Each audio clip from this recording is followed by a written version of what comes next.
هلو، ازيكم يا حلوين؟ النهارده هنعمل وصفه مهمه جدا. هنعمل مع بعض شمع الاي واكس. زي ما انتم عارفين الخامات عماله بتقل، فاحنا عندنا المكونات الاساسيه للاي واكس، فهنعمله مع بعض ونشوف هنعمله ازاي. قبل ما ابدا يا ريت لايك وسبسكرايب وتفعلوا الجرس.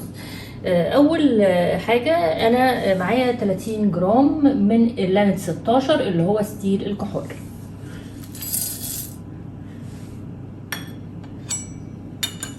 هضيف عليهم 30 جرام من ستريل الكحول اللي هو اللانت او.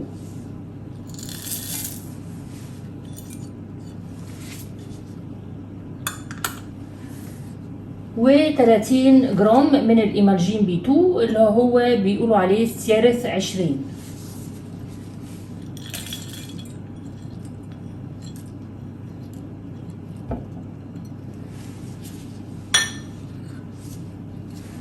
عشرة جرام من البولي سوربيت 60، وده اللي هيربط لي كل ده مع بعضه.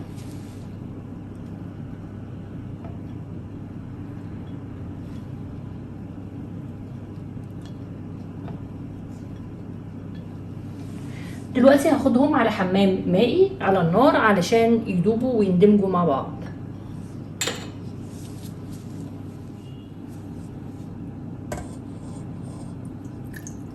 اهم حاجة ان المية تكون مغطية خط الشمع علشان يدوب كويس.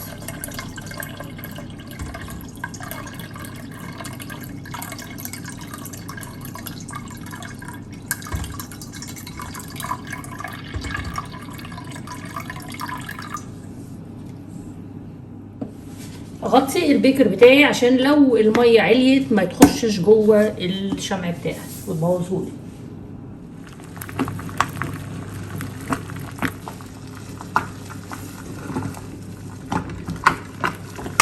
شايفين هنا داب تماما. هقلبه كده تقليبه بسيطه كده قبل ما ابتدي انزل في القوالب بتاعتي، وهستخدم قوالب صابون. واوريكم بعد كده هنعمل فيه ايه. هبدا اصب في القوالب بتاعت الصابون بتاعتي. انا عامله 100 جرام، فاعتقد ان هيبقى قالب واحد او قالب وشويه او قالب واحد، وهسيبه ينشف. بس عايزه اكلمكم على حاجه. احنا ليه بنعمل شمع الاي واكس ده؟ شمع الاي واكس ده شمع مستحلب علشان يدمج الزيوت مع الماء، عشان الناس اللي اول مره يشوفوا القناه ومش يعني مش على معرفه قوي باللي احنا بنعمله.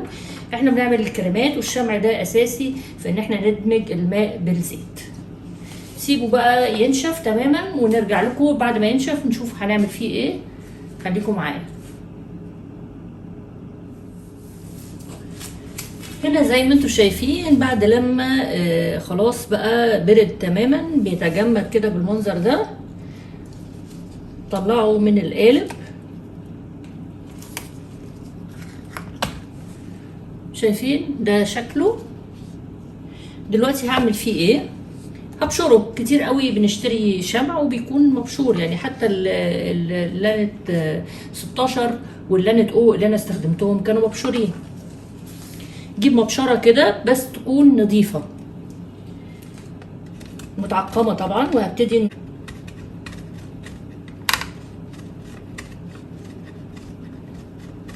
شايفين يعني انا عايزاه كده مبشور كده علشان كمان يدوب بسهوله.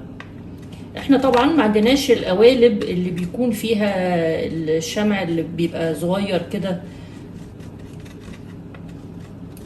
فالبشر ده حل حلو قوي يعني.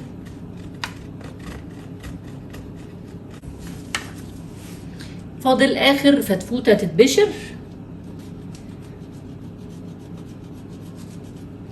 اللي على فكره ما فيش فيديوهات خالص على اليوتيوب للاي واكس، لا عند اجانب ولا عند عرب ولا عند اسيويين.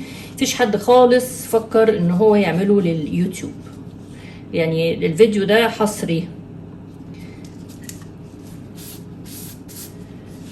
نسبة الإضافة اللي بتضيفيها للكريم أو اللوشن نسبة بتتراوح من 3% ل 6%، وزي ما قلنا ده وظيفته إن هو مستحلب بيدمج لنا الماء مع الزيت. وإن شاء الله هعمل لكم بيه وصفات حلوة جدا جدا جدا. دلوقتي بقى أنا عايزة أشيله في علبة عشان أحافظ عليه. دلوقتي انا لقيت ان انا لو شلته في زيبر باج اللي هي الكيس اللي بسوسته دي هيكون افضل عشان ما ياخدش مساحه جامده عندي. هعمل كده وهبتدي ان انا اضيف جوه الكيس.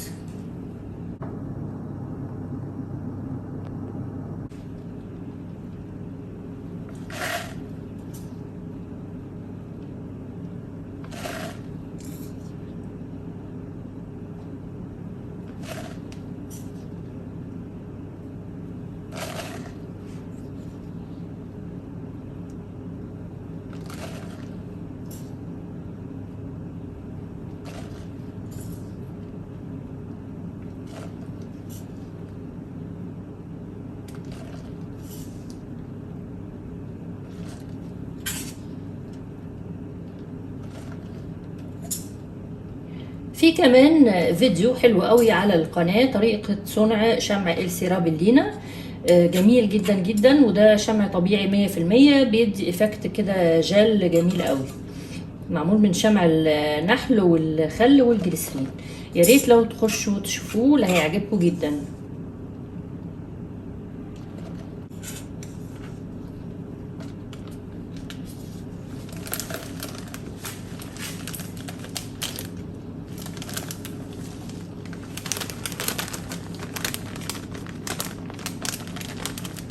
هقفل بقى الزيبر كده علشان احافظ على الشمع بتاعي.